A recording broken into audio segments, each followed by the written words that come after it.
Не си отивай. Стихотворение на Дамян Дамянов. Не си отивай. Чуваш ли? Не тръгвай. Не ме оставяй сам с вечерта. Ни себе си, ни мене не залъгвай, че ще ни срещне някога света.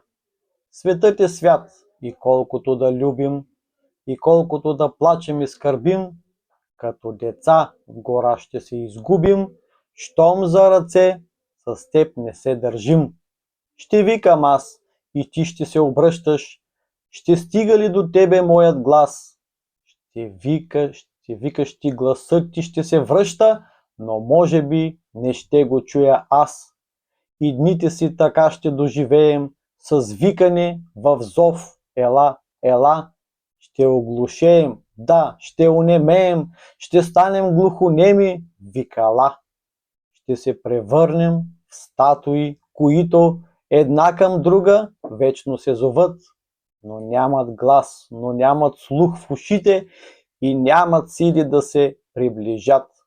Че пътища, които се пресичат, когато някога се разделят, като ранени змии криволичат, но никога от тях не става път. Не си отивай, чуваш ли, не тръгвай. Остани тази нощ, тук при мен остани. Двете тежки врати любовни ще ни скрият, ще ни пазят отвън тези неми стени. За една нощ сами ще избягаме ние, ще избягам в теб и ти ще избягаш в мен. Тиха златна гора ще потънем двама и ще гоним на сън ония дивен елен, който бяга в нашите сънища само. Остани тази нощ. Твоят сребърен сън ще е моя загадка и дъх в тъмнината. Остани тази нощ, като куче навън ще ни пази до утрото будния вятър. Остани тази нощ. Остани, остани и прекарай ръка по лицето ми тъмно, като в лист изпомачкан моите бръчки махни.